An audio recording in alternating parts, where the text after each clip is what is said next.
Estamos tan acostumbrados a la tecnología que muy difícilmente podemos pensar nuestras vidas sin ella. Imaginemos, por ejemplo, cómo sería nuestro mundo sin los aparatos electrónicos, sin las comunicaciones, sin la producción industrial a gran escala de alimentos, muebles y hasta de ropa. Pues así sería nuestro mundo, muy similar a este, a no ser porque hace aproximadamente 300 años se forjó una revolución muy peculiar en las matemáticas. Fue tan peculiar que solamente hizo falta la existencia de esto. A esa revolución en las matemáticas les llamamos el cálculo. Y cuando digo cálculo no me refiero a lo que dicen algunas personas de vamos a hacer unos cálculos. No, el cálculo es una de las ramas más fascinantes de las matemáticas. Y debemos su existencia a dos grandes pensadores, Isaac Newton y Wilhelm Leibniz, quienes a finales del siglo XVII y cada quien por su parte lo descubrieron. Actualmente toda la tecnología depende del cálculo, pero lo que realmente preocupaba a Newton y Leibniz no era lo que tenían a su alrededor, sino más bien las cosas de allá arriba.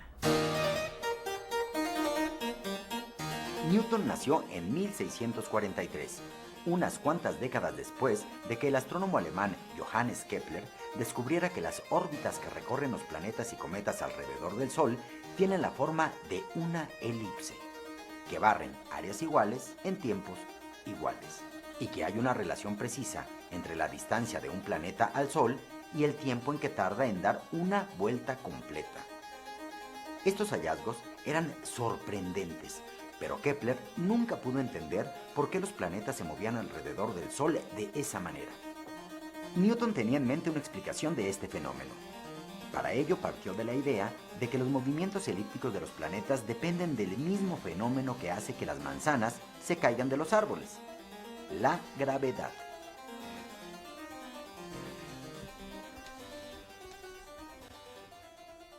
Newton es famoso justamente porque descubrió que la gravedad es la fuerza de atracción que experimentan todos los cuerpos de la misma manera y lo describió con esta fórmula, que no hay que tenerle mucho miedo porque lo que nos explica es lo siguiente. La fuerza de gravedad entre dos cuerpos, por ejemplo, la Tierra y el Sol, es proporcional al producto de sus masas. Esto quiere decir que entre más grandes sean estos cuerpos, mayor será la atracción que haya entre ellos. E inversamente proporcional al cuadrado de la distancia que hay entre ellos, lo que significa que entre mayor distancia hay entre estos cuerpos, la atracción entre ellos va a ser menor. Newton también descubrió que la fuerza que se ejerce sobre un cuerpo es equivalente al producto de su masa por su aceleración. Esta es la famosa segunda ley de Newton. Con toda esta fórmula, Newton estaba seguro que por ahí estaba el secreto de la órbita elíptica anteriormente descrita por Kepler. Pero el problema es que la ley de la gravedad nos habla o nos describe la fuerza de atracción entre dos cuerpos, pero en un instante preciso, en un momento determinado. Y las órbitas elípticas son el resultado de algo que ocurre en un intervalo de tiempo más amplio. Digamos, por ejemplo, el que ocupa un planeta en darle una vuelta completa al Sol. Aquí a Newton le faltaba algo que no existía en ese momento. Le faltaba un método para poder comprender los cambios o procesos que tiene un fenómeno en un intervalo de tiempo, digamos, indefinido, a partir de un momento específico o definido como este. Y lo sorprendente es que lo encontró. Ese método es precisamente el cálculo. Con el cálculo, Newton no solo pudo demostrar por qué las órbitas de los planetas son elipses y no círculos, sino también obtener fórmulas para encontrar la posición de los planetas en el espacio en cualquier momento. Fórmulas que, por cierto, seguimos usando para determinar la posición de nuestros satélites artificiales. Lo maravilloso de todo esto es que Newton se dio cuenta de que el cálculo no solamente nos sirve para estudiar los movimientos de los cuerpos celestes, sino que nos ayuda a estudiar matemáticamente todos los fenómenos que cambian en el tiempo. Y más aún, todos los fenómenos en donde una variable depende de otra. Piensen en el vuelo de un proyectil. Por ejemplo, una flecha. Desde tiempos muy antiguos, se sabe que la distancia que puede alcanzar una flecha depende de muchos factores. Uno de ellos es, por supuesto, el tiempo de vuelo, pero también su peso, la tensión del arco y la velocidad del viento. A partir del Renacimiento se empezó a pensar que esas relaciones pueden ponerse en términos matemáticos. Por ejemplo, es claro que uno de los factores que determinan la distancia que recorre cualquier proyectil, ya sea una flecha o una bala de cañón, es el ángulo de disparo. Resulta claro que la distancia está relacionada con el ángulo del cañón. A una relación como esta, los matemáticos la llamamos función. En este caso decimos que la distancia es una función del ángulo de disparo. La relación entre el ángulo de disparo y la distancia no es tan trivial. De hecho, los matemáticos tardaron mucho tiempo en encontrar la forma matemática correcta para describir la trayectoria de una bala de cañón. Podemos observar muchas funciones a nuestro alrededor. Por ejemplo, la velocidad con la cual gira una patinadora está en función de la posición de sus brazos. ¿Está cuándo está, amigo? En el mercado, el precio de cualquier producto depende de la oferta y la demanda. Y así podríamos seguir infinitamente. Donde algo cambia y hay una dependencia entre variables, el matemático descubre funciones. El mundo está repleto de funciones entre variables. Y el cálculo trata precisamente de entender estas funciones y su comportamiento. Digamos que es como la psicología de las matemáticas. No me hace caso, es más grande de hecho, de repente me deja hablando así todo el tiempo. Así como las personas tenemos días buenos y malos, hay funciones que tienen variaciones. Que no sé cómo hacerlo, ¿no? De repente, como con... Pero... Existen casos donde las funciones tienen un máximo.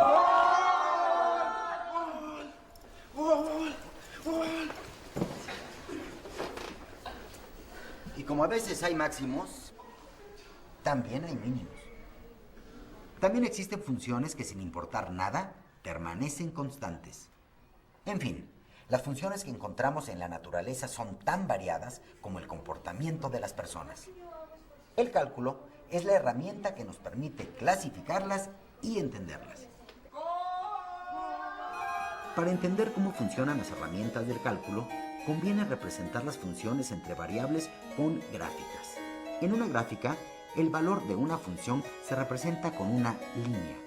Todos hemos visto una gráfica alguna vez. Esta, por ejemplo, representa la temperatura promedio del cuerpo durante el día. Esta, el crecimiento de la población mundial en el último siglo. Y esta, la temperatura promedio de la superficie terrestre desde 1864. Para hacer una gráfica necesitamos que una variable cambie en función de otra. Por ejemplo, un carro en movimiento. Un carro tiene que frenar, acelerar, cambiar de dirección y todo eso provoca continuos cambios. ¿Por qué no se suben a mi auto de prueba? Con este coche podemos hacer los movimientos básicos como acelerar y frenar sin problema. Usemos este vehículo para ver cómo se construye una gráfica. Graficaremos la distancia que recorre el coche en función del tiempo.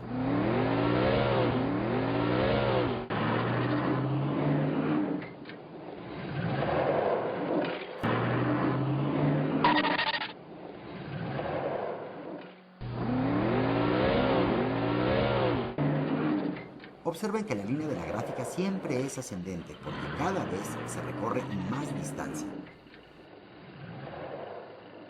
Cuando el coche entra a una curva, tiene que frenar. Este cambio de velocidad se refleja en la forma de la gráfica. Y después, cuando el coche entra en una recta, vuelve a acelerar y la gráfica cambia de forma. En las rectas, la distancia recorrida aumenta rápidamente. Y en la gráfica vemos este aumento en la pendiente de la curva que se inclina más hacia arriba. Pero en las curvas, la reducción de velocidad hace que la inclinación de la línea sea menor.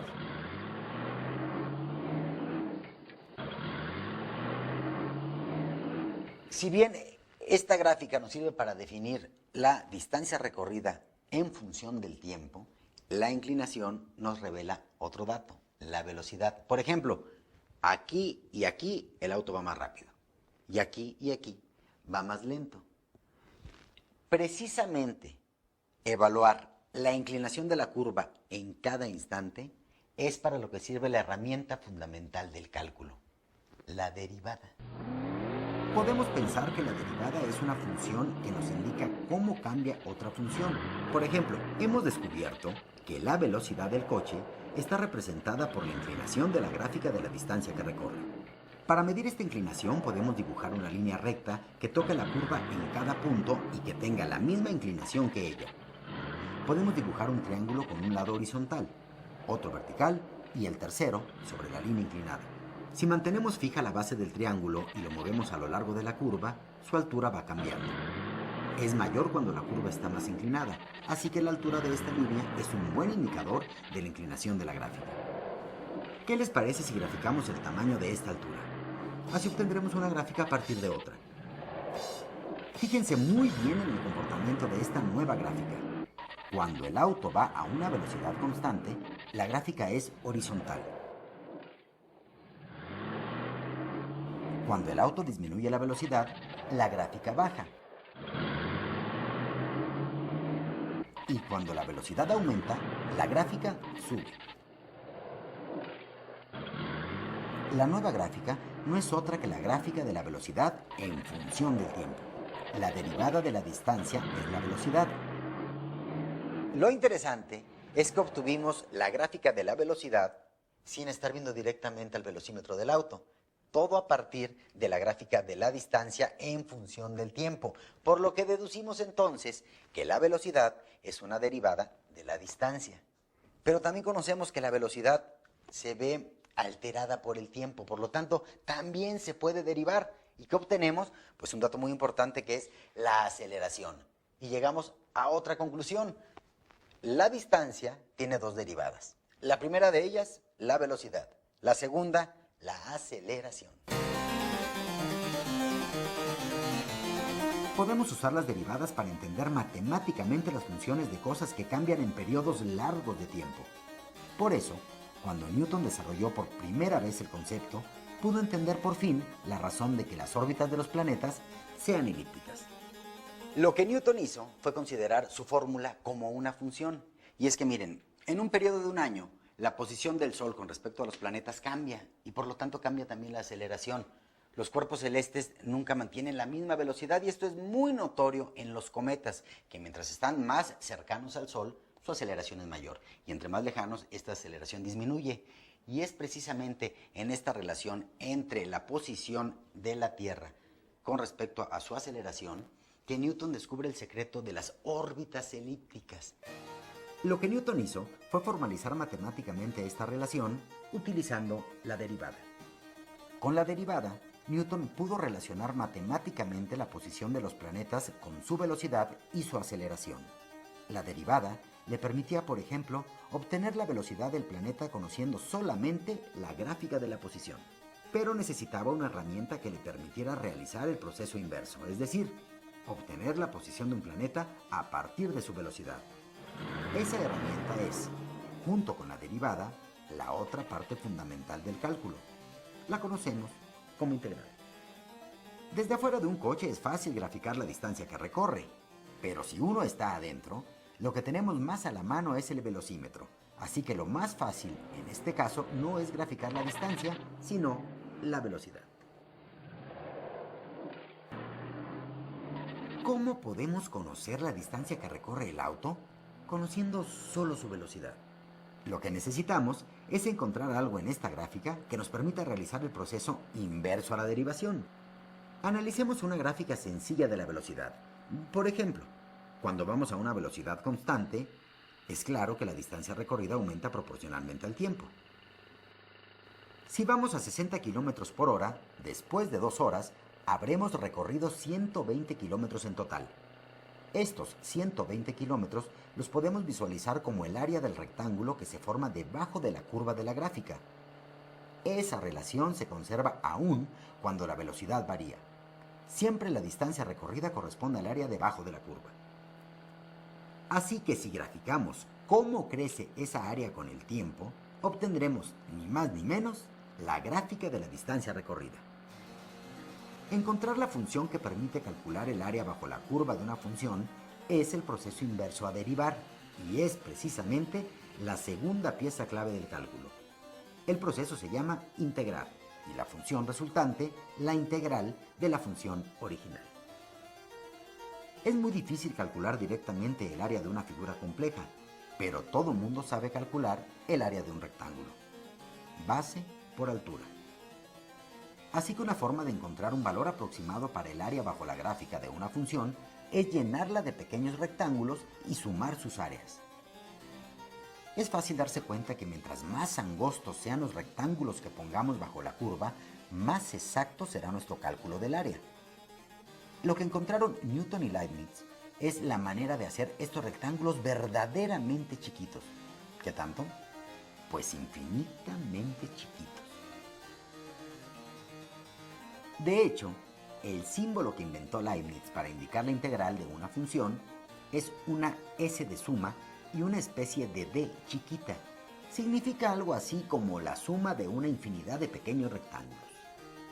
Si nos parece muy extraña la idea de sumar una infinidad de rectángulos infinitamente pequeños, no se preocupen, porque para Newton, Leibniz y otros matemáticos que les precedieron fue un verdadero dolor de cabeza. Pero dejando de lado todos los problemas filosóficos que nos plantea el cálculo, si conocemos una función, a través de la derivada vamos a saber cómo cambia en el tiempo. Y si sabemos cómo cambia en el tiempo, a través de la integral vamos a saber de cuál función se trata. Con la derivada y la integral, los científicos por fin tuvieron las herramientas necesarias para entender matemáticamente todos los fenómenos que cambian con el tiempo. Combinando las derivadas con las integrales, transformaron muchas de las viejas fórmulas que conocían en nuevas fórmulas que podían estudiarse por medio del cálculo.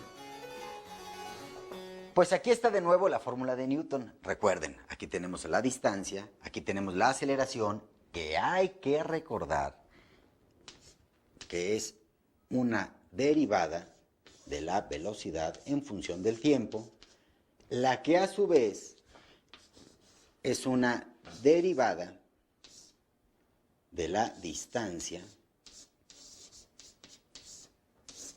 en función del tiempo. Y bueno, pues obtenemos una ecuación que aparentemente es muy compleja. Tenemos de este lado a la distancia solita y acá la tenemos como una segunda derivada. A este tipo de ecuaciones se les llama ecuaciones diferenciales. Las ecuaciones diferenciales son parecidas a las ecuaciones entre variables que aprendemos en la secundaria, pero la incógnita no es un número sino una función. Por eso resolver ecuaciones diferenciales es muy difícil. Una vez que Newton convirtió su fórmula en una ecuación diferencial, pudo resolverla utilizando las dos herramientas básicas del cálculo y llegar a la conclusión de que la forma de la órbita de un planeta que gira alrededor del Sol, impulsado por la fuerza de gravedad, necesariamente tiene que ser dada por una ecuación como esta. Esta es la ecuación de una figura cónica, es decir, una hipérbola, parábola o elipse. Pero las hipérbolas y parábolas son abiertas, es decir, describen órbitas de cuerpos que una sola vez se acercan al Sol y después se alejan para siempre. Como este no es el caso de los planetas y los cometas conocidos, Newton concluyó que sus órbitas solo pueden tener una forma, la de una elipse. Este descubrimiento es sin duda uno de los logros más grandes de la civilización. Desde entonces, no se puede concebir al mundo sin el cálculo. La tecnología fue una de las actividades más beneficiadas con el nacimiento del cálculo. El cálculo permitió diseñar nuevas máquinas y edificar construcciones que nadie había imaginado. Hoy mismo, el cálculo es sin duda la herramienta matemática más importante de la industria. Todo lo que se produce a gran escala necesita cálculo. Desde la construcción de un gigantesco puente capaz de soportar grandes fuerzas durante muchos años, hasta el diseño de una sencilla lata de refresco, que tiene que almacenar la mayor cantidad de líquido gastando la menor cantidad de aluminio en su fabricación. ¿Se empiezan a dar cuenta por qué toda la producción industrial depende del cálculo? Como ya vimos, las latas de refresco, las sillas, los escritorios, los teléfonos, todo se diseña para maximizar algunas variables y minimizar otras, y para eso se aplican las derivadas. Y si el cálculo es imprescindible para la industria, es aún más importante para la ciencia. La unión del cálculo con la ciencia es un matrimonio indivisible. No se podría imaginar la física sin cálculo, ni la astronomía, ni la química, ni la economía. Y bueno, la mala noticia para quienes no les gustan las matemáticas, pero sí los animales, es que ni siquiera la biología se escapa del cálculo. Por ejemplo, los biólogos que estudian las extinciones de especies a menudo tienen que entender cómo se comporta una población de animales en el tiempo. Si una población vive sin restricciones de alimentación, la cantidad de individuos de la especie puede aumentar indefinidamente, como en el caso de estas bacterias. En otras palabras, si tomamos la cantidad de individuos en función del tiempo, su derivada será una constante multiplicada por ella misma, hasta que empieza a escasear el alimento, y la población decrece también de manera proporcional al número de individuos. Ambos fenómenos suceden con frecuencia en la naturaleza. Más interesante es si los animales tienen suficiente comida, pero enfrentan depredadores. Por ejemplo, aquí vemos las poblaciones de conejos y coyotes que comparten un mismo hábitat. Primero, los coyotes se dan un atracón y los conejos disminuyen. Pero cuando quedan pocos conejos, los depredadores empiezan a su vez a desaparecer por falta de alimento, lo que permite que aumente la población de conejos, y así se sigue indefinidamente. Esta situación puede graficarse en un plano si aceptamos que ahora en una dirección se mide la cantidad de conejos y en la otra la de coyotes. La figura resultante describe el comportamiento del ecosistema de conejos y coyotes y puede modelarse con una ecuación matemática que, a diferencia de las ecuaciones comunes, incluye derivadas de las cantidades. Por lo tanto, lo que tenemos es una ecuación diferencial que se puede resolver con las herramientas del cálculo, la derivada y la integral. Resolviendo la ecuación diferencial, podemos saber cómo cambia la población de conejos y coyotes en el tiempo. Modelos como este, pero con muchas más variables, se utilizan para estudiar las poblaciones de especies en ecosistemas reales y para determinar las acciones que deben de tomarse para proteger a una especie particular de la extinción. En los siglos XVIII, XIX y XX, los matemáticos formalizaron el cálculo y desarrollaron técnicas para poder estudiar las funciones cada vez más complejas que utiliza la ciencia para explicar los fenómenos físicos y biológicos, dando origen a nuevas ramas de las matemáticas que surgen a partir del cálculo, como los sistemas dinámicos y la geometría diferencial. Derivadas, integrales y ecuaciones diferenciales, esa es la esencia del cálculo. Su estudio es fascinante, aunque para serles muy honesto a veces es muy difícil. Incluso los matemáticos seguimos estudiando, seguimos investigando muchos aspectos que aún no nos quedan claros. Pero que no nos extrañe de una herramienta que nos permite entender tantos fenómenos de nuestro entorno. Pero ahora que si ustedes quieren seguir cualquier carrera universitaria, vale la pena aprenderlo porque... Mejor síganme. ¿Me permites? Medicina, cálculo. Genética, cálculo.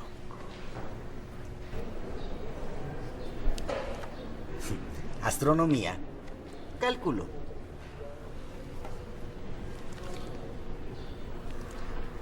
¿Y tú qué estudias? Literatura. Bueno, ni siquiera el cálculo es perfecto. ¿Entienden ahora por qué es tan importante el cálculo? Es la herramienta matemática que ha permitido crear nuestra tecnología y estudiar todo lo que nos rodea.